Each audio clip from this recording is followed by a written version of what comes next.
प्रवचन में यहाँ बैठे हैं। यह बड़ा उत्कर्ष का दिन है। हम 1 मिनट का ध्यान करते हैं, परम गुरुदेव को याद करते हैं। आंखें बंद कर लीजिए। अपने भ्रुकुटी के मध्य में प्रखर प्रज्ञा का दर्शन कीजिए। वहां पे अखंड जो अग्नि जल रही है उसको साष्टांग प्रणाम कीजिए, उसकी परिक्रमा कीजिए। वहां से आगे आते हुए सप्त ऋषि हैं, उनको प्रणाम कीजिए। माँ आदिशक्ति को प्रणाम कीजिए। अब ऊपर चलते हैं, वहां अखंड दीपक जल रहा है, उन्हें प्रणाम करेंगे। और साथ में ही अब सूक्ष्म रूप से हम जो है गुरुदेव और माता जी के कक्ष में प्रवेश करेंगे।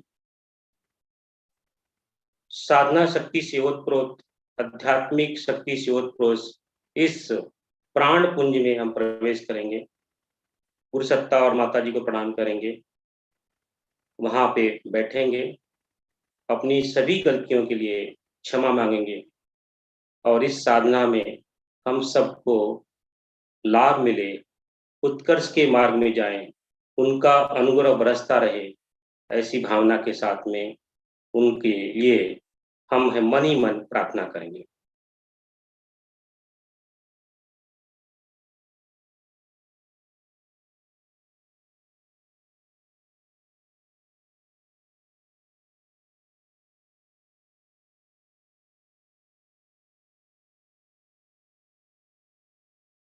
परम पूज्य गुरुदेव और वंदनी माता जी की सूक्ष्म परिस्थिति में आइए हम सब मिल करके इस विवेचना की शुरुआत करते हैं।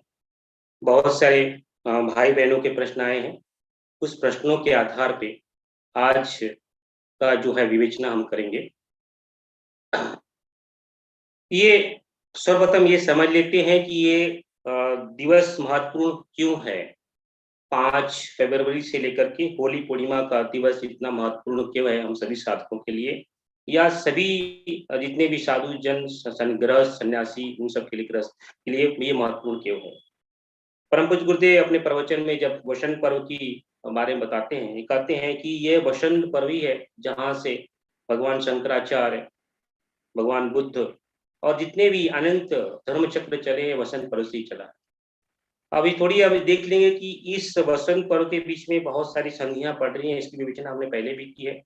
यह उत्तरायण के में आ रहा है, साथ में ये इसमें अनुष्ठान का भी पक्ष है, नवरात्रि का भी पर्व इसमें आ रहा है। साथ में इसके अंदर जो है आप देखेंगे 2 काल रात्रियां आ रही हैं, जो है पूर्णिमा आ रही है, 3 एकादशी आ रही है, अमावस्या आ रही है। ये बड़ा उत्कर्ष का समय है हम सभी साधकों के लिए। इससे बहुत लाभ होगा। जब संधि काल होता है, गायत्री की उपासना तो हमेशा उत्कृष्ट होती है, सब लाभदायी होती है। लेकिन अगर हम संधि काल में करें और ये जो समय है 40 दिनों का, इस 40 दिवस में बहुत सारे 3, 4, 5 संधियों का मिलन है। इसमें जो है हम जो है युग परिवर्तन की संधि भी है, सूर्य कलंक की भी संधि भी है, उत्तरायण की भी संधि है, और जो है नवरात्रि की भी संधि है। साथ में जो है 2 काल रात्रियों की संधि है और इसके साथ में पक्ष की संधियां हैं। और ऋषियों ने कहा है कि जो 2 पंचमियां हैं बहुत उत्कृष्ट आध्यात्मिक लेवल पे बहुत उत्कृष्ट मानी जाती हैं, एक वसंत पंचमी और एक ऋषि पंचमी। और जो है आध्यात्मिक साधना की जो शुरुआत करने के लिए गुरुदेव ने लिखा है कि उन्होंने जो है 4 तिथियों के बारे में बताया है, एकादशी, पंचमी, प्रतिपदा और पूर्णिमा। और ये अनुष्ठान हम जो है पंचमी से शुरुआत कर रहे हैं, तो बड़ा उत्कृष्ट है। जो भी साधक इसमें भाग लेंगे, और सभी को भाग लेना चाहिए। मैं हम आगे चर्चा करेंगे। हम इतने दिन का अगर 1.25 लाख अनुष्ठान नहीं कर सकते हैं, तो ये हम साधना सब लोग सामूहिक रूप से मिलकर कर रहे हैं। तो भले ही आप 1 माला करो, लेकिन करो अवश्य, इसके भाग अवश्य लो, क्योंकि इसका लाभ जो है बहुत अधिक होगा।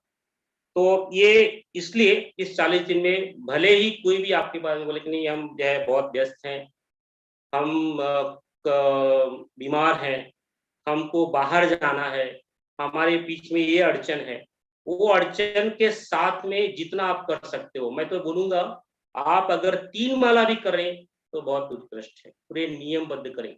अगर आज 1 माला करते हैं तो आप 3 माला कीजिए, आप 3 माला करते हैं तो 5 माला कीजिए, 10 माला करते हैं तो 15 माला कीजिए, अगर आज रेगुलरली 15 माला करते हैं तो 30 माला कीजिए। मैं ये कहूँगा इस संधि को छोड़ना नहीं है। हम नए भाई-बहन को भी मोटिवेट करें कि इसमें ज़रूर भाग लें। उन्हें हम सवा लाख अनुष्ठान के बारे में ना बताएँ, उन्हें ये बताएँ कि हम 3 माला के साथ में इस पवित्र जो 40 दिन का जो समय है, उसमें ज़रूर भाग लें। तो हम सभी को, जितने भी बीमार लोग हैं, जितने भी यात्रा करने वाले लोग हैं, जितने भी बच्चे पढ़ाई करते हैं या बहुत व्यस्त हैं, उन सभी के लिए ये संधि है। इस संधि को छोड़ना नहीं है। भले ही हम सवा लाख का अनुष्ठान ना करें, मेरा ये आग्रह रहेगा आप सभी से कम जो है 3 माला, 1 माला, 5 माला, 10 माला, 15 माला, 20 माला, जो भी आपकी क्षमता है, उसके अनुसार अपने कार्य की व्यवस्था को देखते हुए जितना कर सकते हैं उस लेवल तक करें, लेकिन छोड़ना नहीं है। कितने भी व्यवधान हो, बीमारियां हो, कुछ भी आ जाए, इसके लिए भागना नहीं है। इस 40 दिन का जो आध्यात्मिक ऊर्जा को जो पैदा होने वाली है, उस आध्यात्मिक ऊर्जा को प्राप्त करने की ये जो संधि है, उसको हमें किसी भी हालत में नहीं छोड़ना है। इस संकल्प के साथ में है, हम इस 40 दिन का अनुष्ठान करें। अब इस अनुष्ठान के बीच में बहुत सारे भाई-बहनों का प्रश्न आया, तो मैंने क्या किया, जो प्रश्न कुछ आए हैं और जो कुछ प्रश्न आ सकते हैं या जो उसके मन में विचार आ सकता है, उस प्रश्नों को लेकर के मैंने ऐसे 35 प्रश्नों की एक श्रृंखला बनाई जो पहले जो साधनाओं में पूछी गई हैं, ताकि किसी की कुछ भ्रांति न रहे। तो ये 35 प्रश्न से जो है बहुत सारे जो है क्लैरिटी हमें आ जाएगी और बाद में जो है कुछ उसमें कुछ हमें और कुछ पूछना रहेगा तो जो है 10-15 मिनट में और उसमें हम चर्चा कर सकते हैं। तो पहला प्रश्न जो एक जो है मोटे-मोटे तौर पे प्रश्न वो आया है, साधना और जप को लेकर के। इसमें मैंने 8 प्रश्न रखे हैं। प्रश्न ये है कि क्या मैं ये अनुष्ठान गायत्री चालीसा या गायत्री मंत्र लेखन के साथ भी कर सकता हूँ? हम 1 साल की साधना पहले से कर रहे हैं, तो कैसे इस साधना में भाग लें? 33 माला आपने करने के लिए क्यों बताया? गुरुदेव की आवाज़ के साथ में हम जो है साधना अनुष्ठान कर सकते हैं। जप के साथ में क्या मैं स्वाध्याय और प्रवचन सुन सकता हूँ क्या? जप मानसिक करना है कि उपांशु करना है कि वैखरी करना है? क्या मैं मंत्र के साथ में कोई स्फुटक बीज मंत्र ओम ह्रीम क्लीम ऐसा लगा करके जप कर सकता हूँ? क्या इस मंत्र के साथ में मैं किसी और विशिष्ट गायत्री जैसे लक्ष्मी, माँ, सरस्वती, गणपति, विष्णु का मंत्र जप कर सकता हूँ? 3 प्रश्नों को 1-2 प्रश्न साधकों का है, बाकी के प्रश्न जो है मैं जो आ सकते हैं जिसकी संभावना थी, उनके आधार पे प्रश्न मैंने गठित किए। तो सर्वप्रथम ये गायत्री मंत्र जो हम जप करते हैं, जो माला से करते हैं, माला का जप करने का अपना एक विधान है। ये पुरातन काल से चला आ रहा है, सनातन काल से चला आ रहा है। माला के जप करने में से क्या होता है कि आपकी उँगलियों में घर्षण होता है। आपकी उँगलियाँ घर्षण करती हैं, तो उस घर्षण से एक सूक्ष्म जगत में जो सूक्ष्म शरीर है उसमें जो है एक हलचल पैदा होती है। तो और वो जो माला है वो जो माला है उस माला में भी प्राण आता है। तो माला का इसलिए पुरातन काल से देखोगे कि माला से जप करना उत्कृष्ट माना जाता है। इसलिए संभव हो सके तो हम सब जो है माला के साथ में जप करें और माला जो है 3 तरह की मालाएँ होती हैं। मालाएँ तो वैसे बहुत सारी होती हैं, चंदन की होती है, रुद्राक्ष की होती है, तुलसी की होती है, हल्दी की होती है, अलग-अलग मालाएँ होती हैं। लेकिन हम सब गृहस्थियों के लिए और हम आदि शक्ति की उपासना कर रहे हैं, तो तुलसी की माला अति उत्तम है। गुरुदेव ने इसको स्पष्ट लिखा है कि जो है इस आदि शक्ति की उपासना में हम सात्विक आध्यात्मिक परिष्कार के लिए उपासना कर रहे हैं, तो जो है हम जो है तुलसी की माला के साथ में जो है साधना शुरू करेंगे। और ये तुलसी की माला हमारी रहेगी, उस माला पे क्योंकि उस घर्षण से जो है, जो ये घर्षण से हमारा जो है जो हम घर्षण करते हैं, तो हमारे ये सूक्ष्म शरीर की चेतना और माला का स्पर्श होने से उसमें भी प्राण आने लगता है। तो जो है माला का बहुत बड़ा विधान है, तो संभव हो सके तो माला के साथ में जप करें। परम पूज्य गुरुदेव ने इसको और एक लेवल बढ़ाया। आज की परिस्थिति को देखते हुए परम पूज्य गुरुदेव ने ये बताया कि माला के साथ में ठीक है, लेकिन आज के परिस्थिति में कलयुग में हमारे जो विचार है एक जगह ठहरते नहीं है।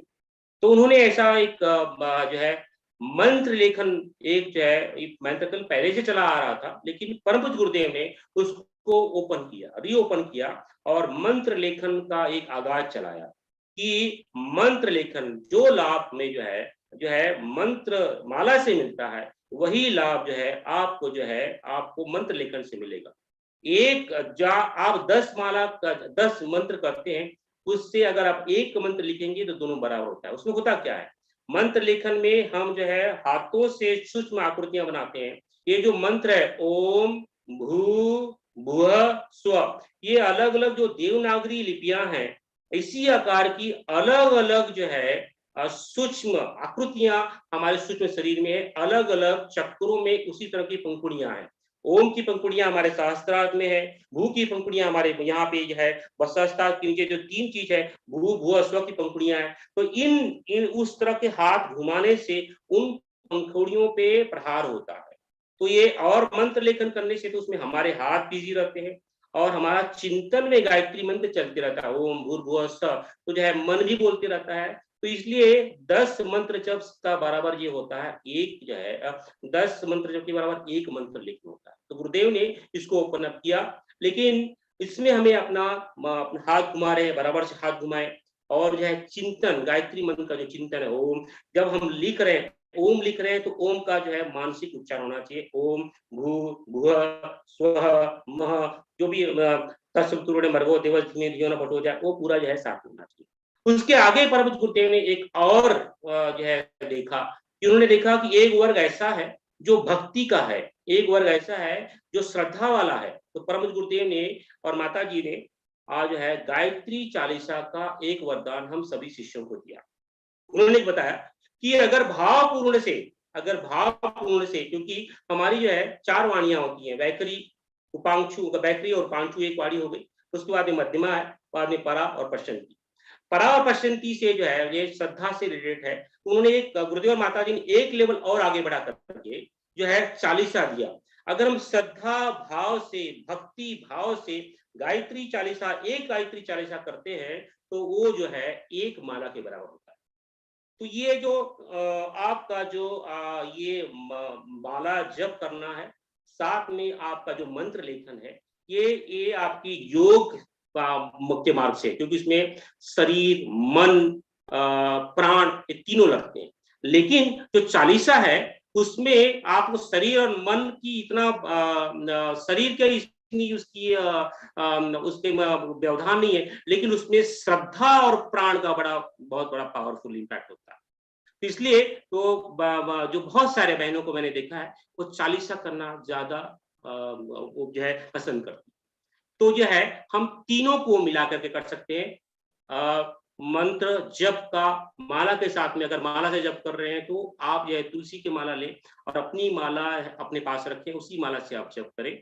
आप मंत्र लेखन कर रहे हैं तो मंत्र लेखन जो है अपनी एक पुस्तिका ले लें या पुस्तक नहीं तो एक पेपर ले लें, जो है अपना बुक ले लें, उस वक्त में मंत्र जो है चालीसा शुरू करें, लिखना शुरू करें। और चालीसा कर रहे हैं तो भावपूर्ण रूप से चालीसा करें, ऐसा नहीं सिर्फ मन बोल रहे हैं, तभी वो फायदा होगा। तो ये है, हम तीनों को मिला करके, जैसे हमने 30 माले का 30 का जप संकल्प लिया है, तो हम क्या कर सकते हैं, 10 माला करें और जो है उसी के बराबर जो है मंत्र लेखन करें, उसी के बराबर जो है हम चालीसा कर सकते हैं। यानी 10 चालीसा अगर करते हैं तो जो है वो जो है 1000 मंत्र के बराबर होता है और जो है 100 मंत्र लेखन के बराबर होता है। तो ये इस तरह से आपको जो है अपने हिसाब से जो है जप, मंत्र लेखन और जो है चालीसा को बांट ले। कोई कहता है कि मैं सिर्फ चालीसा करना चाहता हूँ, कोई बात, आप चालीसा कर लीजिए। कोई बोलता है कि मैं मंत्र लेखन करना चाहता हूँ, कोई बात नहीं, मंत्र लेखन कर लीजिए। और कोई तीनों को मिला के करना चाहते, तीनों को मिला के कर लीजिए। और उसमें भी एक और है कि भाई हम ऑफिस वाले हैं, हम घर वाले हैं, हम तीनों को अपने बांट समय के अनुसार बांट ले, 2 या 3 समय बांट करके इसको मंत्र चालीसा लेखन, आपने जो भी संकल्प, लेकिन जो संकल्प ले रहे हैं उसी संकल्प के साथ में करें। जब संकल्प लेंगे कि मैं 10 माला करूंगा, जो है 10 चालीसा करूंगा और 100 मंत्र लेखन प्रतिदिन करूंगा, ये आपका संकल्प हो गया और इसी के संकल्प से करना है। तो उसको बीच में तोड़ना नहीं है, कम ज्यादा नहीं करना है, क्योंकि अनुष्ठान की प्रक्रिया क्या होती है, निश्चित काल में, निश्चित अवधि में, निश्चित संख्या में की जाती है। तो ये है मंत्र लेखन, मंत्र चालीसा और जो है जो है माला का एक विधान। लोग बोलते हैं क्या मैं घंटे के हिसाब से कर सकता हूँ? कर सकते हैं, लेकिन नए-नए साधकों को बड़ी अड़चन आती है। घंटे के हिसाब से करें क्योंकि उसमें निश्चित संख्या नहीं होती है, उसमें लयबद्ध और मंत्र का बहुत बड़ा विज्ञान है। जो है योगेश्वर ने कहा है कि आज कल सबसे बड़ा जो है यज्ञ जप है। तो मंत्र का बहुत बड़ा विधान है। मंत्र में तालबद्ध, लयबद्ध नहीं होगा तब तक जो है मंत्र काम नहीं करेगा, और एक अवधि निश्चित अवधि में होना चाहिए। अगर हम ताल और लयबद्ध के साथ में एक जो है एक समय अवधि में नहीं कर रहे हैं, तो उसमें जो है घंटे के हिसाब में जो है कभी मंत्र हमारा आगे हो जाएगा, कभी छोटा हो जाएगा, कभी नीचा हो जाएगा। तो मैं ये सजेस्ट करूंगा कि जो नए-नए साधक हैं, वो आइदर माला से करें या फिर वह चालीसा करें या मंत्र लेखन करें। जो बहुत पुराने साधक हो सकते हैं, वो घंटे के हिसाब से कर सकते हैं। दूसरी बात, बहुत सारे प्रश्न ये आए हैं कि भाई क्या मैं गुरुदेव की वाणी के साथ में कर सकता हूँ कि नहीं कर सकता? फिर गुरुदेव बोलते हैं कि एक मंत्र जप करने से 1000 मंत्र का विस्फोट होता है। लेकिन आप ये पूरी बात आपको हम समझ लीजिए, गुरुदेव जब बोलते हैं ये मेरे साथ में एक मंत्र जप करने से 1000 मंत्र का विस्फोट होता है। यानी मेरे और मेरी तो 4 वाणियां हैं। कौन सी वाणियां हैं? मेरी वाणियां वैखरी है, मध्यमा है, परा और पश्चिम है। लेकिन अगर गुरुदेव के साथ में अगर मेरा शरीर, मेरा मन, मेरा प्राण और मेरी श्रद्धा लगी है, गुरुदेव के अंदर श्रद्धा, गुरुदेव का जो मंत्र गुंजन हो रहा है उसमें मेरा मन फिर रहा है कि नहीं फिर रहा है, उसमें प्राण जा रहा है कि नहीं जा रहा है, तब वो 1000 मंत्र का फायदा देगा। नहीं तो हम बहुत सारे साधुओं को मैंने देखा है, मंत्र बॉक्स चलते रहता है और जो है हमारा ध्यान यहाँ भटकते रहता है। तो नए साधकों को मैं तो ये बोलूंगा कि आप जो है, क्योंकि हम अनुष्ठान कर रहे हैं, तो नए जितने भी साधक जुड़े हैं या फिर साधना के पद पे तैयारी शुरू कर रहे हैं या चल रहे हैं, वो मैं उनको सजेस्ट करूंगा आप सभी लोग जो है आइदर गायत्री चालीसा से करें या आइदर मंत्र लेखन के माध्यम से करें या फिर जो है माला के साथ करें। जो बहुत साधना में पक चुके हैं, गुरुदेव के साथ में ओत-प्रोत हो चुके हैं, आप उसको अलग से गुरुदेव का वाणी के साथ में जो है 10-15 मिनट अलग से कर सकते हो, बात है। लेकिन अनुष्ठान में आप जो संकल्प लेके चल रहे हैं, मेरा तो यही रहेगा, अनुभव भी यही है कि आप जो है क्योंकि जो है आप माला के साथ में करें या चालीसा करें या फिर मंत्र लेखन करें। दूसरा ये प्रश्न आया है कि मेरे 1 साल की साधना चल रही है, तो मैं कैसे करूं? 1 साल की साधना में प्रतिदिन व्यक्ति जो है 15 माला करता है, जो है क्योंकि उसका 5 लाख का अनुष्ठान होता है। साल में एक 5 लाख का अनुष्ठान होता है, तो 15 माला प्रतिदिन करता है। तो आप ऐसा कर सकते हैं, अगर आपके अंदर ये क्योंकि 40 आदमी साधना में भी भाग लेना चाहते हैं, तो आप 15 प्लस 30 माला को कर सकते हैं या 45 माला कर सकते हैं अगर हो सके तो, या फिर 15 माला बढ़ा सकते हैं। तो जितना अधिक करेंगे उतना फायदा होगा, क्योंकि ये संधि काल है।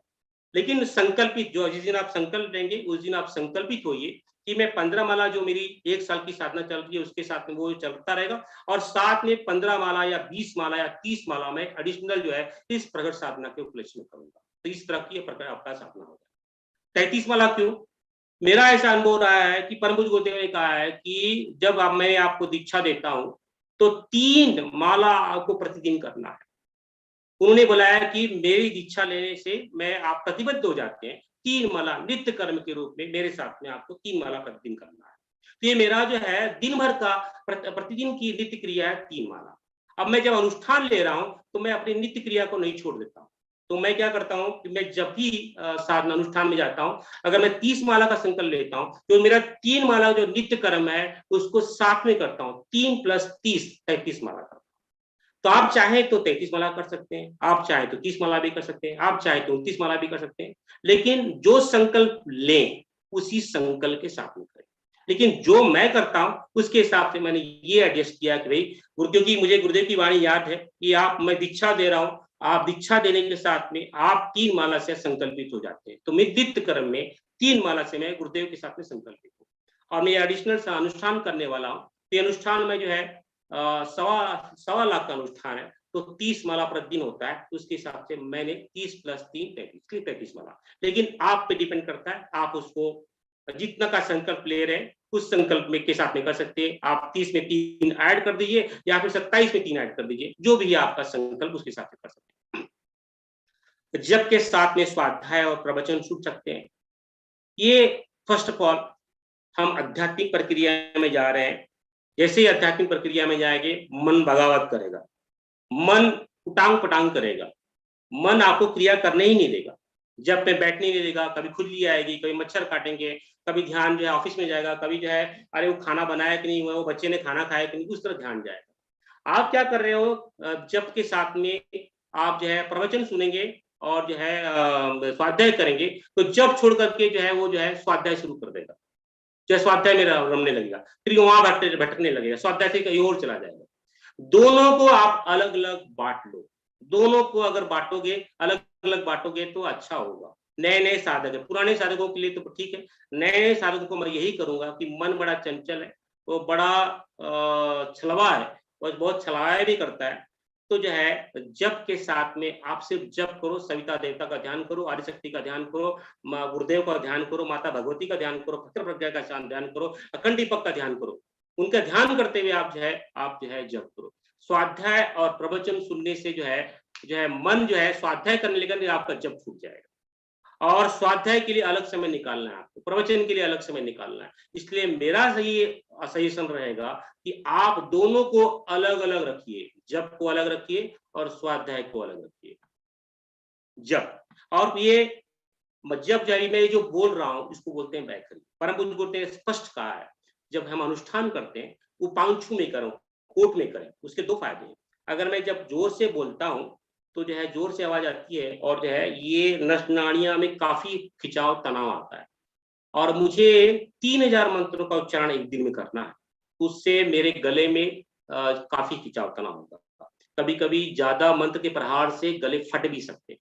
इसलिए हमें जो है जब उपांशु में ही करना है। उपांशु यानी बुद्बुदाहट के साथ में करना। अगर मैं मंत्र जप करूं तो उस बाजू वाले को मालूम नहीं पड़े कि ये मंत्र जप कर रहे, तो जो है हमें मंत्र जप जो है उपांशु के साथ में ही करना। मानसिक जप कब कर सकते हैं? मानसिक जप में अगर आपका मन बहुत पावरफुल है तब मानसिक जप करें, नहीं तो क्या है, मन जो है मानसिक जप करते करते कि यहाँ वहां भाग जाएगा। इसलिए ऋषि लोग जो है पहले बोलते हैं कि आप जो है साधना बैखरी का दो भाग है, एक जोर से और एक उपांशु। बैखरी के भाग की उपांशु भाग में जो है करने के लिए साधना बताते हैं। इसलिए हम सब शुरुआत, हम सब बच्चे, आप ये समझो कि मैं गायत्री परिवार में 30 साल से जुड़ा हूँ, 50 साल से जुड़ा हूँ, मैं जो है हर साल जो है 2 नवरात्रि करता हूँ। हम सब अभी केजी में ही साधना का अध्यात्मिक क्षेत्र में हम सब अभी केजी में ही है। अभी हम जो है हम उसी को मानते हुए, केजी में मानते हुए, कैसे केजी का बच्चा जो है साधना का जो है क्या करता है, उसी को मानते हुए आध्यात्मिक क्षेत्र में हमारी आध्यात्मिक शैल प्रक्रिया चलने वाली है, तो हम जो है साधना बैखरी में करें। अब बैखरी अपनी जो अनुष्ठान की प्रक्रिया 30 माला होने के उपरांत में जितना भी आप मानसिक जप करना चाहें कर सकते हैं। तो जो है साधना जो है उपांशु में यानी होठ में बुद्बुदाहट के साथ में करना। मंत्र में कोई बीज मंत्र, ये जो गायत्री मंत्र है ये ब्रह्म मंत्र है, ब्रह्म गायत्री मंत्र है या आदिशक्ति गायत्री मंत्र है, ये वैदिक गायत्री मंत्र है। तो इसके अंदर अगर स्फुटक लगा देंगे तो तांत्रिक मंत्र हो जाएगा, और तांत्रिक मंत्र बिना सदगुरु के संरक्षण में और उसके मार्गदर्शन में नहीं करना चाहिए। तो हम इन सब भ्रांतियों में न पड़े, हम सीधा जो बहुत बड़ा उपहार जो है आदिशक्ति का उपहार जो है परम गुरुदेव ने दिया है, जो है वैदिक गायत्री मंत्र का के साथ में ही अनुष्ठान करेंगे, कोई स्फुटक नहीं लगाएंगे, क्योंकि स्फुटक लगाने के लिए प्रत्यक्ष गुरुदेव के मार्गदर्शन नहीं करना पड़ेगा या माता जी के मार्गदर्शन नहीं करना पड़ेगा। तो यह है, ये स्फुटक वगैरह लगाने के चक्कर में हम नहीं पड़ेंगे, हम वैदिक ब्रह्म गायत्री के साथ में जो है अपनी उपासना करेंगे। क्या हम जो है इस अनुष्ठान में लक्ष्मी, महासरस्वती या जो है गणेश की साधना कर सकते हैं? ये जो ब्रह्म गायत्री है, ब्रह्म गायत्री से अलग अलग जो है तांत्रिक गायत्री मंत्र की जो है डिराइव किए हैं, अलग अलग भौतिक लाभ के लिए अलग अलग जो है मंत्र जो है निकाले गए हैं। ऐसे 24 गायत्री तांत्रिक मंत्र जो है निकाले गए, परम गुरुदेव ने इसका भी विस्तार से महाविज्ञान में बताया। लेकिन ये भी मंत्र जो है सदगुरु के बिना परमिशन से नहीं करना चाहिए, और उसका एक विधान है, ये फलित नहीं होगी जब तक इसके साथ में ब्रह्म गायत्री ना हो, और उसका रेशो है ब्रह्म गायत्री 10 होगी तब जो है, अगर हम लक्ष्मी गायत्री मंत्र करना चाहते हैं तो आपको 10 माला जो है आपको 10 माला जो ब्रह्म गायत्री करनी पड़ेगी और फिर 1 माला लक्ष्मी की गायत्री करनी पड़ेगी। क्योंकि ये 10:1 का रेशियो है, परम गुरुदेव ने स्पष्ट लिखा है। और ये भी लिखा है कि इसको मार्गदर्शन नहीं करना चाहिए। तो बहुत सारे साधक करते हैं, गुरुदेव का परमिशन लेकर के, अखंड दीपक जला करके, उनसे आह्वान करके, उन्हें परमिशन लेकर के। ये थोड़ा इजी है, नॉट वो स्फुटक वाले मंत्र से थोड़ा आसान है। वो पूर्ण रूप से तांत्रिक है। इसमें तो जो है गुरुदेव ने थोड़ा छूट भी दिया है, इसलिए गुरुदेव का परमिशन लेकर के 10:1 आप रेशो में जो है कर सकते हैं। तो लक्ष्मी का या सरस्वती का या गणेश का, जो भी आप करना चाहे, और एक समय में एक ही वैदिक, एक ही तंत्र को लेके करें। जैसे कि 40 दिन का जो व्यक्ति अनुष्ठान कर रहा है, उसमें सोचता है कि मैं 40 दिन के साथ में मैं, क्योंकि ये जो है जो 40 दिन है सरस्वती विद्या का और विज्ञान का महोत्सव है 40 दिन।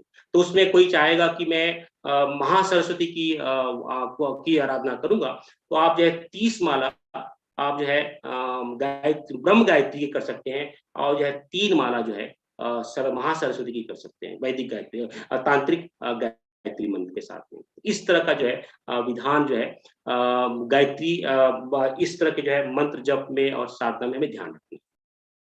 तो ये बहुत सारे प्रश्न का कि फिर भोजन पे, कि बहुत दूसरा प्रश्न बहुत सारा स्पष्ट है, भोजन पे इतना प्रतिबंध क्यों? क्योंकि आप जब देखोगे कि हमारा हम जो भौतिक जीवन में हमारा पूरा फोकस हमारे स्वाद इंद्रिय और जनन इंद्रिय में होता है। प्रजनन और स्वाद, 2 ही चीज में हमारा जो है भौतिक जीवन जाता है। ये जो है स्वाद इंद्रिया बड़ी कठिनाई होती है, लेकिन हमारी आदत ऐसी बन चुकी है, हम इसको एकाएक छोड़ नहीं सकते। तो जितना शरीर के लिए आवश्यक है, उस आवश्यकता के अनुसार जो है हमें भोजन लेना है। इसलिए हमें योग शास्त्र में जो बताया गया है, उस पद्धति को पालन करते हैं। योग शास्त्र में क्या बताते हैं? योग शास्त्र में बोलते हैं कि हमें भोजन ऐसा लेना चाहिए, हमारे पेट के 4 हिस्से कर देने चाहिए। उसमें से 4 हिस्से में 2 हिस्से भोजन का, 1 हिस्सा जल का, 1 हिस्सा वायु का। तो यानी आजकल तो हम तो ठूस-ठूस के खाते हैं। पेट भर गया है, फिर भी उसके ऊपर हम खाते रहते हैं। तो ऐसा अगर समझ लीजिए 4 रोटी खाते हैं, तो इस योग शास्त्र के हिसाब से हमें क्या लेना चाहिए? हमें 2 रोटी खाना चाहिए, और जो है 1 हिस्सा जो है जल के लिए छोड़ देना चाहिए, और 1 हिस्सा वायु के लिए छोड़ देना चाहिए। तो उससे क्या होगा? जैसे भोजन जाता है, पूरे शरीर की एनर्जी जो है भोजन को पचाने में लग जाती है, और जो है भोजन को जब पचाने में लग जाती है तो बहुत गर्मी पैदा होती है, और पूरा जो है तंत्र जो है, ये यहाँ का आपका, आप सोच लो कि मूलाधार, जो है स्वादिष्ठान और मणिपुर चक्र, तीनों चक्र जो है सो भोजन को पचाने में लग जाते हैं। अब ये तीनों चक्र जो आपका मूलाधार और जो है स्वादिष्ठान और मणिपुर, तीनों चक्र इसके अंदर लग जाएंगे, तो साधना में आपको कितना उसको जो है एनर्जी मिलेगी, बहुत कम मिलेगी। इसलिए ऋषि बताते हैं कि भोजन कम कीजिए, हल्का कीजिए और सुपाच्य कीजिए। जैसे उदाहरण के तौर पे कि जो है एक चकुंदर है या बीट रूट है या फिर जो है शकरकंद है, बहुत गठीला होता है। अगर उसी को मैं खाऊंगा तो वही पौष्टिक मिलेगा, ऐसे कच्चा खाऊंगा। अगर उसको मैं मिक्सर में मिक्स करके खाऊंगा, मुझे वही लाभ मिलेगा, लेकिन शरीर को उसको पचाने के लिए कम मेहनत लगेगी। और उसी को अगर मैं गर्म करके फिर से मिक्सर में मिक्सी करके खाऊंगा, एकदम पतला बना के खाऊंगा, सूप जैसा पीऊंगा, तो भोजन शरीर को और कम कष्ट होगा। तो कहने का तात्पर्य है कि हमें सुपाच्य भोजन करना है, और जिससे हमारे जो है मूलाधार चक्र, स्वादिष्ठान चक्र और मणिपुर चक्र को एक्स्ट्रा एफर्ट न लगे जो है भोजन को पचाने में, और उनका पूरा जो ताकत है, उनकी पूरी जो शक्ति है, जो उनका पूरा जो ओज है, वो जो है हमारी साधना में जाए। इसलिए साधकों, ऋषियों ने भोजन सुपाच्य कम करने के लिए जो है बताया। इसलिए बहुत सारे ऋषि मुनि जो है बताते हैं कि आप जो है दूध के साथ में करें, आप दही के साथ में करें। वो भी दूध कौन सा? गौ माता का दूध, क्योंकि गौ माता का जो दही और दूध, छाछ, घी होता है, ये बहुत सुपाच्य होता है वर्सेस जो है जो भैंस का होता है या अलग प्राणियों का होता है। लेकिन जो गौ माता का जो होता है वो बहुत सात्विक होता है। गुरुदेव ने उसका 1.5 घंटे का लेक्चर जो है प्रवचन दिया है, उसके ऊपर बताया है कि गौ माता का जैसे हमारे जो 3 शरीर है, सूक्ष्म शरीर, स्थूल शरीर, कारण शरीर, वैसे ही गौ माता का दूध के भी गुरुदेव ने तीनों स्थूल, सूक्ष्म और कारण का विश्लेषण पूरा डिटेल में किया है। तो उससे इसलिए जो तरल सब जो है, तरल चीजों का जो है सेवन करना चाहिए। रस का सेवन करना चाहिए। ऐसे भोजन को करना चाहिए ताकि जो है शरीर पे कोई ज्यादा वर्कलोड ना आए, उससे हमारा मणिपुर चक्र, स्वादिष्टान चक्र और मूलाधार चक्र को एक्स्ट्रा एफर्ट ना करना पड़े। इसलिए जो है भोजन पे प्रतिबंध जो है लगाया जाता है। सारे का ये है कि लहसुन और प्याज खा सकते हैं क्या? लहसुन और प्याज जो है ये आपके स्थूल शरीर के लिए फायदेमंद हो सकता है। जैसे गुरुदेव बताते हैं कि भैंस का दूध जो है आपके शरीर के लिए फायदा हो सकता है, लेकिन वो क्या करता है, उसकी जो गुणवत्ता है आप जो है सात्विक नहीं है, उससे आप जो है उससे जो है आपको नुकसान हो सकता है। वो है ये उसका जो है सूक्ष्म और कारण भाव जो है नुकसानदेह है। वैसे ही लहसुन और प्याज जो है भौतिक स्थूल स्वरूप से तो बहुत फायदेमंद है, लेकिन जो है सूक्ष्म और कारण भाव से साधना में अड़चन पैदा कर सकती है। इसलिए बहुत सारे जो है ऋषि मुनि जो है लहसुन और प्याज छोड़ने को आते हैं। लेकिन अगर आप साधना की शुरुआत कर रहे हैं, लहसुन और प्याज नहीं छोड़ सकते हैं तो कोई बात नहीं, लेकिन जो है आस्ते आस्ते आपको खुद को मालूम पड़ेगा कि लहसुन और प्याज का यही एक्सपेरिमेंट है। जैसे जैसे आप साधना की प्रगति में आगे बढ़ाएंगे, खुद को मालूम पड़ेगा मुझे ये छोड़ देना है, ये मुझे उसका पकड़ना है, इसका त्याग करना है, अपने आप खुद जो है निर्णय लेना शुरू कर देंगे। स्वाद, जैसे कि मैंने पहले ही बताया कि दो दो बड़ी स्वाद और जो है स्वाद इंद्रिया और जो है प्रजनन इंद्रिया, दो बहुत गुण हैं। उसमें जो है हम जो है भोजन तो हमारा भोजन का उद्देश्य तो होना चाहिए कि हमारे जो है वो पौष्टिकता दे, लेकिन हम भोजन को पौष्टिकता को छोड़ करके हम जो है उसको स्वाद में आनंद लेने लगते हैं। इसलिए ऋषियों ने इस काल में ऐसे बताया कि जो है मेन जो स्वाद पैदा करते हैं मीठा और जो है नमकीन, इनको त्याग करने से जो है साधना में एक बढ़त मिलती है, एक ताकत मिलती है। आप हो सके तो जो है आप जो है इस स्वाद का भोजन कर सकते हैं। बाहर भोजन कर सकते हैं क्या? कहीं शादी में ब्याह में जाना हुआ तो क्या? आप भोजन के विज्ञान को समझिए। ऋषि कहते हैं कि अन्न ही ब्रह्म है और अन्न के 3 भाग हैं, स्थूल, सूक्ष्म, कारण। एक जो है अन्न जो मैंने जो है जो लिया आया है तो उसका स्थूल भावी चावल है, मतलब चावल है। लेकिन उस चावल को किस पैसे से खरीदा गया है? वो पैसा जो है ईमानदारी का पैसा है कि वो बेईमानी का पैसा है? अब जो चावल पकाया है उसको पकाने वाला जो पका रहा था उसका भाव क्या था? उसका उद्देश्य और उसकी उसकी प्राण क्या चल रहा था जो पका रहा था? और वो जो चावल आया है उसके पीछे किस तरह से चावल आता है, ये पूरा उसका बहुत बड़ा विज्ञान है। तो जो भोजन जो बाहर हम कार्यक्रम में भोजन करते हैं या कहीं रेस्टोरेंट में भोजन करते हैं, रेस्टोरेंट का एक ही भाव होता है कि अधिक से अधिक मात्रा में पैसा कमाया जाए। उनका उद्देश्य सेवा नहीं होता है, उनका उद्देश्य पैसा कमाना होता है। वही भाव भोजन में स्थानांतरित होगा। भोजन इतना आसान है, आप उसको जो है बहुत हल्के में लेते हैं। हमारे शास्त्र में सनातन धर्म में भोजन को प्रसाद माना गया है। इसलिए सर्वप्रथम आप कहीं भी ये पुरातन काल से चला आ रहा है कि घर घर में पहले मैं अपनी कुल देवी को भोजन करवाने के पश्चात में प्रसाद के रूप में जो है हम भोजन लेते हैं। हम कभी भी भोजन, आजकल तो हम भोजन करने लगे, लेकिन पहले हम उसको प्रसाद ही बोलते थे कि माता जी को प्रसाद देने के बाद में कुल देवी और कुल देवता को भोजन देने के पश्चात ही जो है हम ग्रहण करते थे। हम प्रसाद स्वरूप में भोजन ग्रहण करते थे। आजकल तो जो है हम स्वाद के लिए भोजन करते हैं, लेकिन तब ये प्रसाद लेते थे। तो ये बहुत बड़ा विज्ञान है। हमें हो सके तो 40 दिन की साधना में कहीं भी बाहर नहीं खाना चाहिए।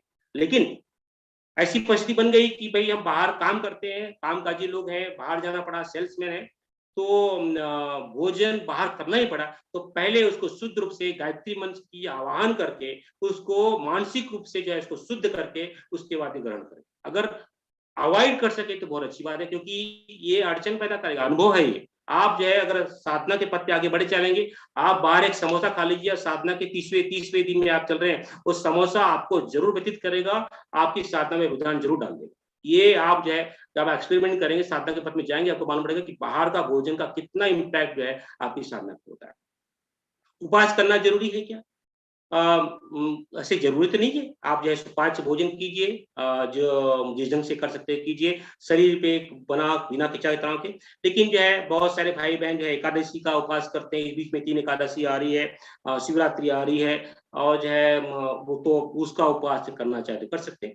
बहुत सारे भाई बहन जो है वर्षों से गुरुवार का उपवास करते हैं, कोई कोई भाई बहन वर्षों से रविवार का उपवास करते हैं, तो उपवास को कर सकते हैं। उपवास में लेकिन याद रखिए कि सेंधा नमक जो है बोलते हैं ना, हम जो है खिचड़ी खा लें, साबूदाना की खिचड़ी खा लें, ये खा लें, ये सब जो है बहुत बीच में जो आडंबर आ गया था उससे दूर रहें, क्योंकि ये साबूदाना की खिचड़ी जितना मूलाधार, स्वादिष्ठान और जो है मणि चक्र पे इतना प्रभाव डालता है, पूरे साबूदाना को पचाने के लिए आपकी शक्ति जो है पूरी इसमें चली जाएगी। इसलिए साबूदाना को तो कभी नहीं खाना चाहिए, क्योंकि इतना वो पचाने की शक्ति चाहिए उसको जो है। इसलिए साधना काल में अधिक से अधिक सुपाच्य भोजन, खिचड़ी, हल्के दही के साथ में भोजन, बहुत सारे सूप और अधिक से अधिक मात्रा में जल का सेवन, और जो है बाहर के भोजन को अवॉइड करें, और शादी विवाह जन्म दिवस इन सब भोजनों को तो कतई अवॉइड करें, उसमें तो बिल्कुल ही ना लगे। लेकिन हम लोग गृहस्थ हैं, व्यवहारिक है, तो उसको देखते हुए आप करें, लेकिन हो सके तो इन सब चीजों को बिल्कुल ही अवॉइड करें। दूसरा, दीपक और कलश लगाना आवश्यक है क्या? गायत्री की अनंत शक्तियां हैं। विश्वामित्र तंत्र में इन 24 शक्तियों जो है अनंत शक्तियों को बांट बांट के भगवान अल्टीमेटली भगवान विश्वामित्र ने 24 शक्तियां बताई हैं। उसमें से 12 शक्तियां जो है वो जो है तांत्रिक है, और 12 शक्तियां जो है वैदिक है, जो अगम है, एक निगम है। इन 12 शक्तियों में एक है शक्ति पैश्वनी, दूसरी शक्ति है मंदाकिनी। तो गायत्री की जो बाकी की सभी शक्तियां जो है वो सूक्ष्म और कारण स्वरूप में है, लेकिन गायत्री की जो 2 शक्ति है पैश्वनी और मंदाकिनी, ये स्थूल स्वरूप में है। गंगा माता और गौ माता, ये गायत्री की शक्तियां पैश्वनी और मंदाकिनी।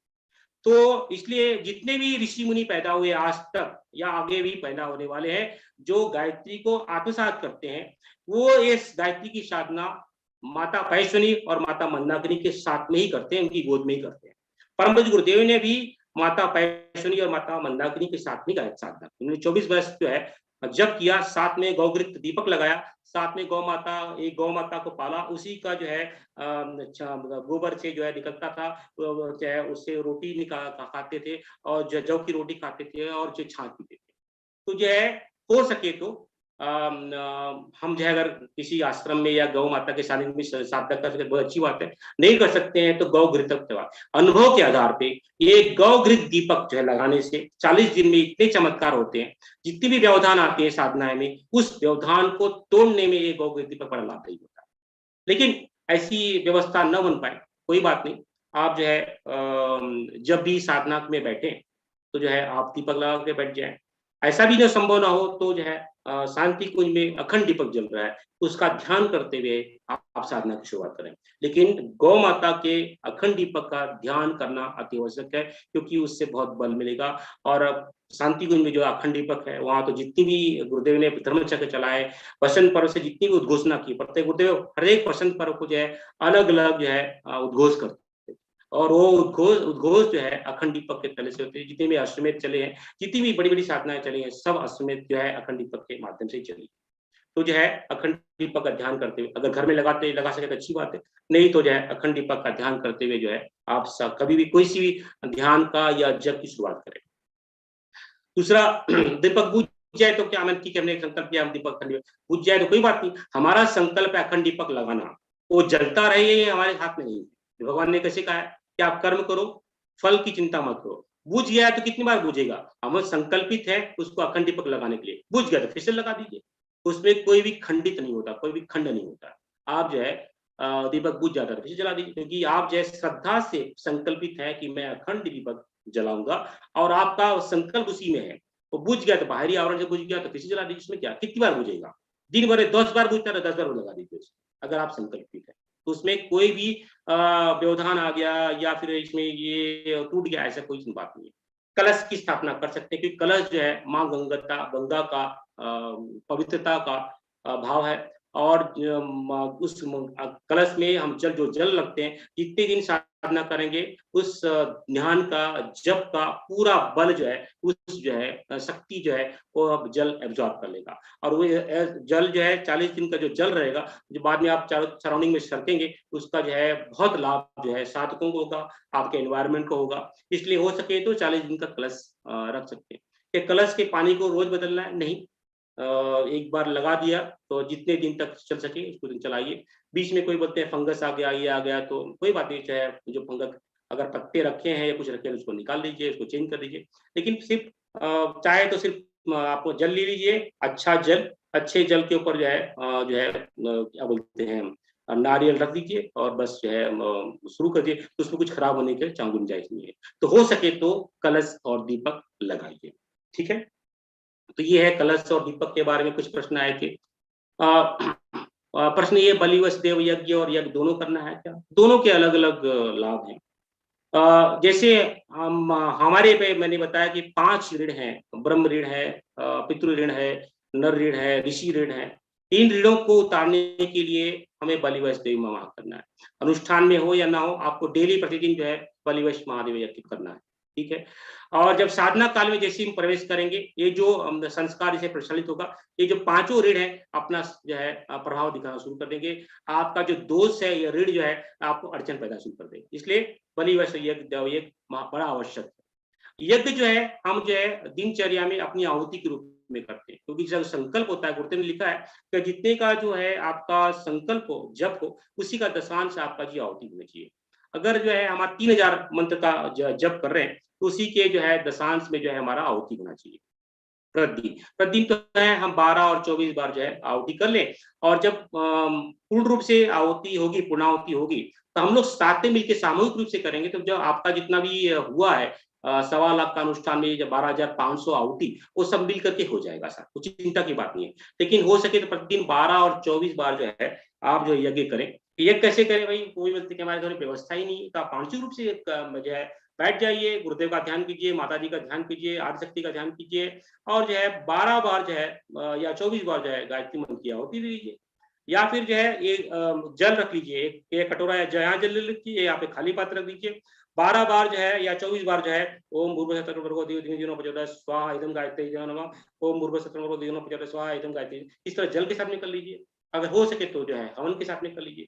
तो आप लेकिन मानसिक रूप से जो है कभी भी जो है यज्ञ कर सकते हैं, पूरा कर्मकांड करने की आवश्यकता नहीं है। कि भाई जो हॉस्टल में रहते हैं या फिर जब बाहर रहते हैं, पीजी में रहते हैं, वो भाई भी जो है मानसिक रूप से बलिवश देव यज्ञ कर ले और मानसिक रूप से जो है यज्ञ कर ले, तो उसका जो है लाभ उतना ही मिलेगा। अभी 40 दिन की साधना है, यात्रा में कहीं कहीं कार्यक्रम जाते हैं। हो सके तो ये जैसे हम ऑपरेशन होता है, हम हॉस्पिटल में भर्ती होते हैं, उस हॉस्पिटल में भर्ती होने के बाद में कोई आता है कि निमंत्रण आता है कि मेरे यहाँ पे शादी है, मेरा जन्म दिवस है, हम भाग लेते हैं? नहीं लेते, क्योंकि हम हॉस्पिटल में होते हैं। हमारी जो है शारीरिक शल्य प्रक्रिया शुरू हो जाती है। उसी तरह से हम 40 दिन में जो है आध्यात्मिक शल्य प्रक्रिया में जा रहे हैं। तो हो सके तो बाहर के कोई भी प्रवास न करें, हो सके तो। लेकिन हम सब गृहस्थ हैं, हम व्यवहारिक लोग हैं, इतने दिन का हमारा व्यवहार बना हुआ है, हम तो नहीं बोल सकते कि भई हम जो शादी में नहीं आएँगे। तो अगर जाना है, समझ लो 5 दिन की जो है साधना में, 40 दिन में 5 दिन के लिए हमें शादी में जाना है, तो जो है हम क्या करेंगे, 5 दिन के जो है मानसिक जितना हो सके मानसिक जप करेंगे। लेकिन 40 दिन की साधना के बदले में 5 दिन और जोड़ देंगे, प्लस दंड स्वरूप जो है 2-3 दिन और लगा देंगे। तो हमारी साधना जो है 40 जो है 45 मतलब 48 दिन में हमारी साधना पूरी होगी। आप देखिए परम पूज्य गुरुदेव ने 24 वर्ष का अनुष्ठान करना था, लेकिन बीच में जो है गुरुदेव जो है 2.5 से 3 वर्ष जो है जो स्वतंत्रता सेनानी के लिए जेल में गए। वहाँ जेल में रहते हुए भी उन्होंने साधना की, लेकिन उन्होंने उतने दिनों के लिए 3 साल के लिए साधना बढ़ा दी। गुरुदेव ने 24 वर्ष का 24वां अनुष्ठान जो है 27 वर्ष में किया। उन्हीं का उद्धार, हम सब उन्हीं के पुत्र हैं, उन्हीं के शिष्य हैं। हम उन्हीं को देखते हुए हम जो है उन्होंने जो 3 वर्ष उन्होंने साधना कंटिन्यू रखी, उन्होंने छोड़ा नहीं। हम भी अपने यात्रा कर रहे हैं, बीमार हो गए हैं, तो जितना मानसिक जप होगा उतना करेंगे, और फिर से जो है उतने अवधि के लिए हम जो है साधना को बढ़ाएंगे। साथ में दंड स्वरूप में 2 या 3-4 दिन जो है अपने एक्स्ट्रा एफर्ट डालेंगे। लेकिन हमको भी हमें पता है कि 40 दिन की में 5 दिन के लिए यात्रा पे जाना है, इसके लिए मैं साधना नहीं करूंगा, ऐसा मत कीजिए प्लीज, क्योंकि ये 40 दिन का जो दिवस है बहुत उत्कर्षकारी, जैसे मैंने बताया। भले ही बीच में आपको 10 दिन 5 दिन के लिए बाहर जाना पड़ता है, आप जाइए, आप नहीं रोक सकते तो जाइए। लेकिन मैं ये कहूंगा कि आप जो है साधना को न छोड़ें, इस अनुष्ठान में जरूर भाग लें। भले ही आप 3 माला, 5 माला, 10 माला, 15 माला के साथ में भाग अवश्य लें। इसमें भाग लेना से आपको बहुत फायदा होगा, तो उसमें भाग लें और जो है वो 3 दिन के लिए साधना बढ़ा दें। इस साइकिल में जो है कभी कभी माताओं और बहनों को 1 या 2 साइकिल आ सकते हैं। तो बहुत सारे उसमें डिबेट होते हैं कि भाई जो है हम साधना क्यों ना करें। ऋषियों ने इसलिए तंत्र बनाया है कि ऋतुकाल में हमारी जो है शारीरिक मानसिक प्रवाह में बहुत संताप पैदा होता है, हमारे बहुत सारे हार्मोनल चेंजेस होते हैं, हमारा शरीर और मन जो है व्यथित होता है। ये हमारा शरीर की प्रक्रिया होगी। अगर हम उस समय जो है अपनी आध्यात्मिक प्रक्रिया भी शुरू करेंगे, ये डबल इम्पैक्ट हो सकता है। तो कभी-कभी जो है बहुत शारीरिक और मानसिक जो है बहुत खिंचाव तनाव हो जाता है और कारण शरीर पे इम्पैक्ट हो सकता है। इसलिए ऋषियों ने बताया कि भाई अगर इस ऋतु काल में 5 दिन के लिए जो आगे जो साइकिल आती है, उतने दिन के लिए इस कठिन में आप मानसिक जप कर सकते हैं, लेकिन उतने दिन के लिए साधना को आप बढ़ा दो।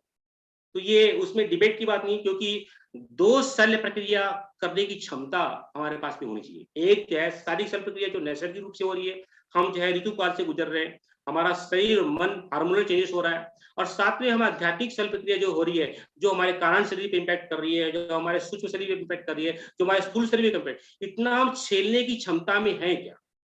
शायद नहीं, आज की प्रकृति में नहीं है।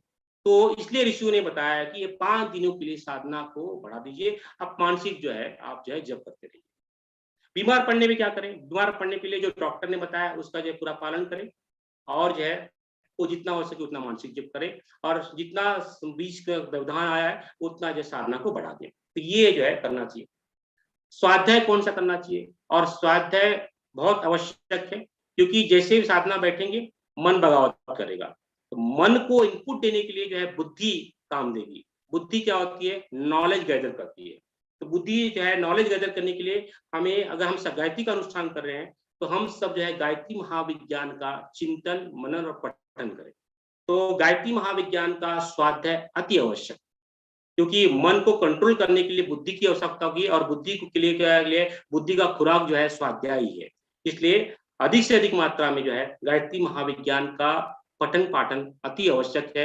इसलिए कम से कम जो है इस साधना की प्रक्रिया में कि मन बगावत ना करे, मन पे बुद्धि का अंकुश लगे। इसलिए जो है उसमें मन का पे बुद्धि का अंकुश लगेगा तो मन को रस आएगा। अच्छा, गायत्री ये होती है क्या? गायत्री ब्रह्म है क्या? गायत्री ब्रह्म की चेतना है क्या? ब्राह्मी गायत्री को करने से ब्रह्म वेत्ता बन जाएंगे क्या? अगर ये जब उसमें मन को रस लाने आएगा तो आपको सहायता करेगा। इसलिए जो मन बगावत करने के लिए, जो पहले मन बहुत बगावत करेगा, इसलिए मन को बगावत पे बुद्धि का अंकुश लाने के लिए जो है आपको जो है स्वाध्याय अधिक अधिक रूप से करना पड़ेगा, और आवश्यक रूप से करना पड़ेगा। स्वाध्याय के लिए समय नहीं मिलता है, समय निकालना पड़ेगा। समय 10 मिनट 15 मिनट जरूर समय निकालें, कम से कम 1 घंटा तो करना चाहिए, नहीं 1 घंटे 10-15 मिनट तो जरूर करें। नहीं तो जो है ओला में जा रहे हैं, उबर में जा रहे हैं, और जो है यात्रा कर रहे हैं, मतलब कि काम पे जा रहे हैं, ऑफिस में जा रहे हैं, तो जो है जो ऑडियो बुक चली है आजकल, हमारे भाई लोग बहुत सारे काम की ऑडियो बुक निकाली है, उन ऑडियो बुक को सुनना शुरू कीजिए। और मैंने तो गायत्री महाविज्ञान की 40 घंटे का जो है 42 घंटे का जो है ये विवेचना की है, आप उसको भी सुन सकते हैं। लेकिन गायत्री महाविज्ञान का मनन चिंतन अति आवश्यक है। बुद्धि में जाएगा तो बुद्धि जो है मन को कंट्रोल करेगा, और फिर मन बगावत नहीं करेगा। इसलिए साधना अति आवश्यक। जब हम साधना करेंगे तो जो है कारण शरीर में और सूक्ष्म शरीर में बहुत हलचल पैदा होगी, और उस हलचल को कंट्रोल करने के लिए आदि शक्ति माता भगवती, परम गुरुदेव और सविता देवता का अमृत शक्ति आवश्यक पड़ेगी। इसलिए जो है हम सबको जो है सविता देवता का ध्यान अवश्य रूप से करना पड़ेगा, क्योंकि कारण शरीर में और आपके सूक्ष्म शरीर में बहुत हलचल पैदा होगी, और उसको स्ट्रीम करने के लिए उसको चैनलाइज करने के लिए हमें सविता देवता का ध्यान गुरुदेव के सानिध्य में, माता जी के सानिध्य में अवश्य करना पड़ेगा। इसलिए जब भी हम जो है हमें ध्यान जो है आवश्यक रूप से समय निकाल करके गुरुदेव की वाणी के साथ में बैठ करके करना पड़ेगा। ये कितने ध्यान होते हैं? गुरुदेव के साथ के 5 ध्यान बताए, उसमें से आप किसी एक ध्यान को ले लीजिए। 3 शरीर का ध्यान हो गया, पंचकोश का ध्यान हो गया, कुंडली चक्र का ध्यान हो गया, अमृत वर्षा का ध्यान हो गया, त्रिवेणी, इसमें से किसी में से एक ध्यान ले लीजिए, और आधे घंटे का ध्यान अवश्य कीजिए। बाद में हमारा शरीर में जब तरंग पैदा होगी, क्योंकि जो है जैसे ही हमारे जो है क्षालन होगा, तरंग बहुत सारी पैदा होगी, और एक तरंग जो है बगावत पैदा करेगी, इसलिए जो है इस पे नाद का लेप लगना चाहिए। इसलिए माता जी के सानिध्य में हमें नाद योग अवश्य रूप से करना चाहिए। नाद योग शाम को ना कर सके तो सोने के पहले अवश्य करें, क्योंकि नाद योग बड़ा आवश्यक है। क्योंकि क्योंकि जो कारण शरीर में जो है सूक्ष्म शरीर में सावित्री का चेतना तो आएगी, लेकिन जो है बहुत सूक्ष्म किरणें जो पैदा होगी उसको कंट्रोल करने के लिए जो है सातों चक्रों पे जो अलग अलग नाद चल रहे हैं, उस नाद को स्मूथनिंग करने के लिए जो है माता जी के साथ में जो है हमें नाद योग करना पड़ेगा। अगर नाद योग शाम को नहीं कर सकते तो सोने के पहले आप नाद योग जरूर लगा लीजिए, और जो है सोने के पहले जो है आप नाद योग सुन के ही सोए, नाद योग जरूर करना पड़ेगा। और साथ में जो है आदि शक्ति की चेतना जो है जो चक्रों में अलग अलग ऊर्जा पैदा हुई है उसे कंट्रोल करने के लिए जो है माता जी के साथ में त्राटक करना पड़ेगा, ज्योति अवतरण का साधक करना पड़ेगा। तो ये जो है गुरुदेव के साथ में सविता देवता का ध्यान, माता जी के साथ में नाद योग का ध्यान, और माता जी के साथ में ज्योति अवतरण का ध्यान जो है हमें जो है हमारे जो है स्थूल शरीर जो है हमारे सूक्ष्म शरीर और कारण शरीर में जो हलचल पैदा होगी उसको कंट्रोल करने के लिए बहुत काम करेगा। इसलिए जो है ध्यान अति आवश्यक है। उसके पश्चात में ये प्रश्न है संकल्प तो क्या। अभी मैंने बताया था कि जो भी आप लेने वाले हैं क्या क्या करने वाले वो लिख लीजिए, और ये संकल्प पत्र आप और गुरुदेव के बीच में है, ये संकल्प पत्र और आप और माता जी के बीच में। इस संकल्प को जो है संकल्प लेने के पहले मैं इतने घंटे का ध्यान करूंगा, इतने घंटे का जप करूंगा, इतना प्राणायाम करूंगा, इतना ओमकार करूंगा, और ये जो है इतने बड़े स्वाध्याय करूंगा, इतना ध्यान करूंगा, उसको लिख लीजिए, गुरुदेव और माता जी के साथ में शेयर कर दीजिए। और जो संकल्प पत्र है तो जो है ऑलरेडी हमने संकल्प पत्र जो पढ़ा हुआ तो शांति कुंज में गया हुआ है, लेकिन गुरुदेव बोलते हैं कि बोलने से और लिखने से वो कंफर्म हो जाता है। अभी हम माता जी और जो है किसी मंदिर में जाते हैं या किसी गुरु के पास जाते हैं, गुरु तो पूरा कालदर्शी है, पूरा देख लेता है कि शिष्य के मन में क्या चल रहा है, लेकिन फिर भी हम बोल के बताते हैं। और गुरु भी तभी सुनता है कि जब शिष्य बोलता है, क्योंकि उन्हें अच्छा लगता है, और बोलने से क्या होता है अंदर के जो कचरे निकल जाते हैं। इसलिए हमें बोल करके या लिख करके गुरु को बताना है कि मैं इसके लिए संकल्पित हो रहा हूँ। और जो संकल्प पत्र लिया वो आपका और गुरुदेव के बीच में, उस संकल्प पत्र जो लिखा हुआ है जो है गुरुदेव के चरणों में रख दीजिए। उसके पश्चात में जो भी आपका यज्ञ हो उस यज्ञ में जो है आहुति के स्वरूप में डाल लीजिए। अखंड दीपक जल रहा है उसमें जला दीजिए, सॉरी जला दीजिए, उसमें आहुति दीजिए, या फिर जो जल है जल में जो है विसर्जित कर दीजिए। ये हो गया संकल्प। संकल्प कब और कैसे लेंगे। संकल्प जो है आप चाहें तो शाम को जो है 4 तारीख को कल है शाम को नाद योग के बाद में ले ले, या नाद योग के पहले ले ले, या ब्रह्म बेला में सुबह ले ले। श्रद्धेय और जीजी संकल्प करवाएंगे दीक्षा के साथ में सुबह जो है कल 5 तारीख को 6:30 के 7 के आसपास में वो दीक्षा देंगे, और दीक्षा के साथ में संकल्प भी करवाएंगे। ये वसंत पर्व को जो है 5 तारीख को जो ऑनलाइन में होगा, तो जो है श्रद्धेय और जीजी दीक्षा गायत्री वहां से गायत्री दीक्षा करवाएंगे शांति को से, तो उधर भी संकल्प ले सकते हैं। आप घर में अगर शुरू कर रहे हैं तो पहले संकल्प गुरुदेव माता के साथ निकाले, लेकिन जो है श्रद्धेय और जीजी जब संकल्प कराएंगे उसमें जरूर भाग लें, क्योंकि वो दीक्षा भी करवाएंगे, तो दीक्षा में भी और अवश्य रूप से भाग लें। क्योंकि क्या है ये बोलते हैं आपका इंश्योरेंस पॉलिसी का रिन्यूअल है। भले ही आप फॉलो कर रहे हैं, दीक्षा लिए हुए हैं, फिर मैं आप सभी से अनुग्रह करूंगा कि हर साल जितनी बार भी गुरु पूर्णिमा को या वसंत पर्व को जो दीक्षा दी जाती है उसमें अवश्य भाग लें, क्योंकि गुरु चेतना जो है काम करती है। वसंत पर्व तो बहुत बड़ा पर्व है, ऋषियों के लिए सबसे बड़ा पर्व जो है वसंत पर्व और गुरु पूर्णिमा है, और उस दिन कोई भी जो नहीं छूना चाहिए। और गुरु के क्षेत्र से शांति कुंज से अखंड दीपक और प्रकट प्रज्ञा के यहाँ से जो है गुरुदेव के कच्छ से जो है दीक्षा दी जाएगी, और सत्य और जीजी के माध्यम से दी जाएगी। तो उसमें आप सभी लोग भाग लें, जितने भी आपके दोस्त हैं, करीबी हैं, रिश्तेदार भी, उन्हें भी इनवाइट कीजिए। उसका सर्कुलर जो है कल या परसों जो है मैसेज भेज देंगे। सुबह 6:30 बजे दीक्षा, और 7 बजे 6 टाइम जो है कंफर्म 6:30 7 बजे होगा दीक्षा, और जो है संकल्प करवाएंगे, आप उसमें कर सकते हैं। जड़ी बूटी कल भी कहाँ मिलेगी। परम गुरुदेव ने कल्प साधने में 5 जड़ी बूटी बताई है, और ये आजकल का कोरोना का महामारी भी चल रही है, तो ये तुलसी, शंखपुष्पी, ब्राह्मी, शतावरी, अश्वगंधा बराबर मात्रा में मिला करके जो रख लीजिए, और रोज सुबह खाली पेट जो है 1-1 चम्मच लेते जाइए। अगर ये ना मिल सके तो अपनी जो प्रज्ञा अरे मिल जाएगी भैया, ये आपको AWGP ई स्टोर पे मिल जाएगी, सारी जड़ी बूटी AWGP स्टोर पे अवेलेबल है, आप ऑनलाइन ऑर्डर कर सकते हैं। आज ही कर ले तो 2 दिन 3 दिन में मिल जाएगी। परफेक्ट है। तो इसके अलावा अगर ये नहीं तो आपके करीबी चेतना केंद्र में शक्तिपीठ में जो है प्रज्ञापीठ होगी। प्रज्ञापीठ में 12 जड़ी बूटियां हैं, 12 जड़ी बूटियों को ले लीजिए, उसका जो है कल्प के रूप में सेवन कीजिए, क्योंकि आजकल कोरोना भी चल रहा है, और साथ में जो है ये हम जो कर रहे हैं तो ये इससे हमारे स्थूल शरीर में बहुत प्रहार होगा, जैसे मैंने पिछले विवेचना बताया था। तो ये जड़ी बूटियां आपको बहुत सहायता करेगी, इसलिए आपको जड़ी बूटी लेंगे तो बहुत अच्छी बात है। तो ये इतने सारे प्रश्न जो है 35 प्रश्न का जो श्रृंखला हमने बनाई थी ये पूरी होती है। अब जो है हम सब जो है संकल्प जो है गुरुदेव के समझ में अखंड दीपक के सामने, कलश के सामने ले लेंगे। हम सब जो है गुरु दीक्षा लेंगे शांति कुंज से, और साथ में गुरु उनके माध्यम से हम संकल्प भी करेंगे। और संकल्प के साथ में जो है बसंत और महापर्व से जो है आप खुद ये मत चक्करे पड़िए कि मैं बीमार हो रहूंगा, मैं बाहर जा रहा हूँ, मैं तो 30 माला नहीं कर सकता। आप 5 माला ही कीजिए, मैं तो बोलता हूँ 5 माला ही कीजिए, लेकिन कीजिए जरूर। इसमें भाग लेने से आपको आज नहीं मालूम पड़ेगा, इसका जो है रिजल्ट जब आएगा तो जो है आपको बहुत फायदा होगा। आप जितने भी लोग हैं उन सबको जोड़िए, भले एक माला से करना चाहें तो, लेकिन उनको नियमित रूप से एक माला से जोड़ने के लिए, नए लोगों को 1 माला, 2 माला, 3 माला से जोड़ने के लिए आप उनको प्रोत्साहित कीजिए। और इसमें मैंने मोटे-मोटे फीस से ये जो है 12 तप है, 12 योग है, इसकी विवेचना बहुत डिटेल में की है। इन सभी के साथ जितना बड़ा हमारा तप होगा, उतना बड़ा योग के साथ में हमें जो है साधना करनी है। और हमारा उद्देश्य जो है बड़ा क्लियर होना चाहिए। आज जिस परिस्थिति में हूँ उससे मैं बेहतर बनूं। साधना, स्वाध्याय, संयम, सेवा, जो 4 गुरुदेव के सूत्र हैं, उसका दिन प्रतिदिन जो है मेरे अंदर बढ़ोतरी हो।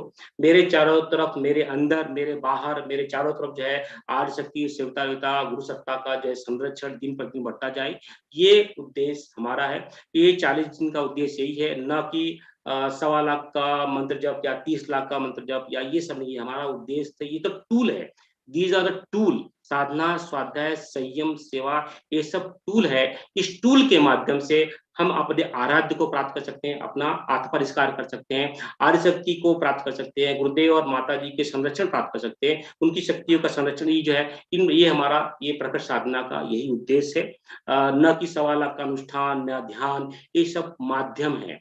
ये माध्यम से हम गुरु को प्राप्त करें, हम आर्य शक्ति को प्राप्त करें, सविता देवता को प्राप्त करें, यही एक उद्देश्य है। इस साधना में हम सब मिलकर के भाग लें। यही पंजीकरण अवश्य करें आप, क्योंकि क्या है, ये शांति कुंज में जो है अखंड दीपक के सामने गुरुदेव जो है जी और जो है श्रद्धे जितने भी लोगों ने फॉर्म भरा है, उन सब के जो है जो दोस्त उसके लिए जो है संकल्प लेते हैं। तो इसलिए आप सब लोग जो है पंजीकरण अवश्य करें, फॉर्म भर दें। उससे जो है वहाँ पे जो है लिस्ट चली जाएगी, तो आपका नाम रहेगा। तो जो भी साधना में बाधाएं आएंगी या फिर जो भी त्रुटियां होगी, उसका जो है अखंड दीपक के सामने दोस्त परिवारजन का संकल्प जो गुरुदेव सदैव जी लेंगे, तो उसमें आपको जो है लाभ मिलेगा। तो ये कुछ फॉर्म है निकले हुए और ग्रुप है, और मैंने ग्रुप बनाया है, उसमें जो है मैं शंका समाधान करते रहूंगा, उसमें आप भाग लीजिए। यहाँ तक के जो है मैंने साधकों को पुराने जो साधक थे और जो प्रश्न मुझे मन में आया, उन प्रश्नों के आधार पर मैंने 35 प्रश्न बनाए। मुझे लगता है कि मैंने बहुत सारी चीजें कवर की। फिर भी किसी को प्रश्न है तो उसको जो है पूछ सकते हैं। 5-10 मिनट के लिए ओपन कर देते हैं वरुण, राइट?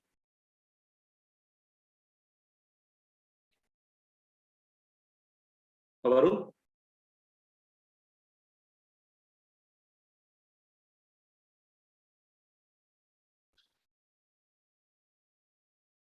वरुण आरोग्य, आपके जो प्रश्न है वो जो है आपने जो है चार्ट में डाल लीजिए, और मैं अगर कुछ नहीं कवर किया रहूंगा तो उसको जो है मैं कवर कर लूंगा 1 बाय 1।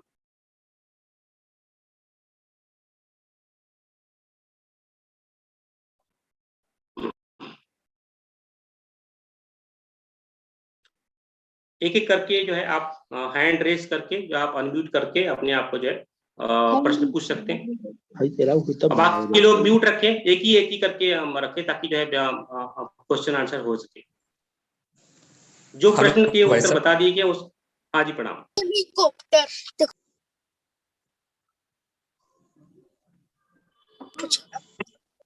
जी बताइए।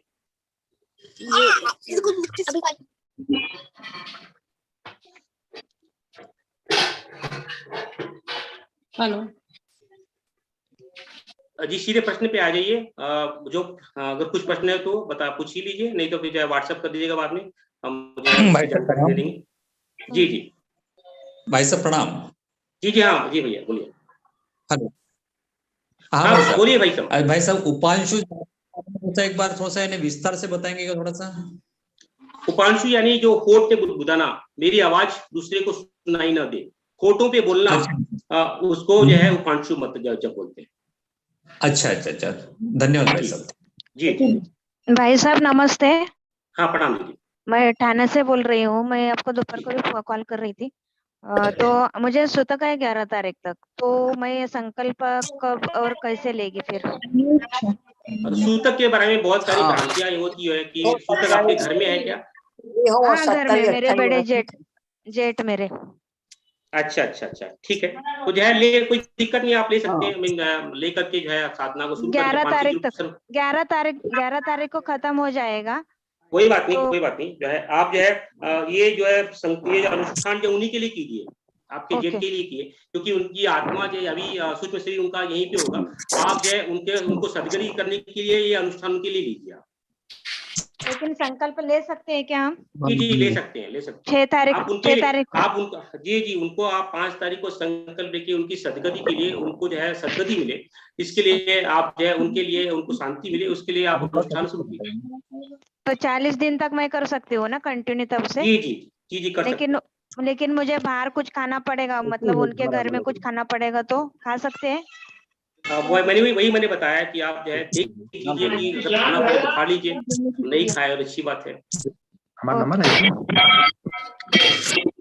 चलेगा, धन्यवाद दादा।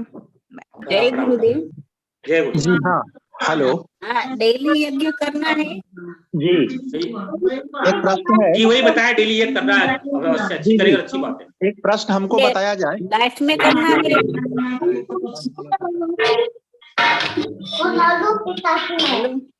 एक एक करके पूछिए, जो आवाज नहीं आ रही है। हेलो, जय गुरुदेव। जय गुरुदेव। जी प्रश्न कीजिए, प्रश्न। ના બનાવ્યો છે શુભમની જેમ રખડી ખાધું હોય તો હારું તો અવાજ કરે આખી જિંદગી। ठीक है, आवाज लगता है मुझे ठीक से आ नहीं रही है लोगों की। आप जो है 1 बाय 1 जो है मुझे व्हाट्सएप कर दीजिएगा, मैं जो है उसका उत्तर मोस्टली ये वीडियो में काफी कवर कर दिया है। आप जो है जय गुरुदेव। जय गुरुदेव, बताइए। जय गुरुदेव, जय गुरुदेव। भाई साहब आप एक एक करके लोगों को अनम्यूट कीजिए तो सवाल पूछने में आसानी रहेगी। हेलो, जय गुरुदेव। बताइए। हाँ जी, मुझे प्रश्न पूछना था कि अगर हम वर्किंग है तो हम 2 टाइम खाना खा के कर सकते हैं क्या? जी इसको मैंने अभी कवर किया ना, क्या यस, जितने आपकी व्यवस्था है उसी हिसाब से भोजन करते रहते। नमक खा सकते